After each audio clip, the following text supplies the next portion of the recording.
Teh mineral. Segernya. Berikutnya Saudara, Cawapres nomor urut 2 Gibran Rakabuming Raka menyanggah jawaban Mahfud MD soal investor IKN. Gibran menyebut sudah ada yang invest dan bisa dilihat melalui Google. Sementara untuk Muhaimin, Gibran menyatakan tak konsisten karena dulu mendukung IKN tapi sekarang menolak. Saya ingat sekali Gus Muhaimin dulu sempat ikut meresmikan dan potong tumpeng di IKN. Ini gimana? Ini nggak konsisten. Dulu dukung, sekarang nggak dukung karena menjadi wakilnya Pak Anies yang mengusung tema perubahan.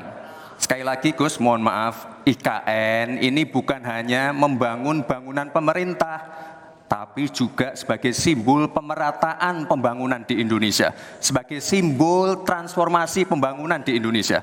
Dan untuk menanggapi Prof. Mahfud, Prof, mungkin nanti setelah pulang dari debat bisa di Google, sudah banyak yang masuk Mayapada, Agung Sedayu.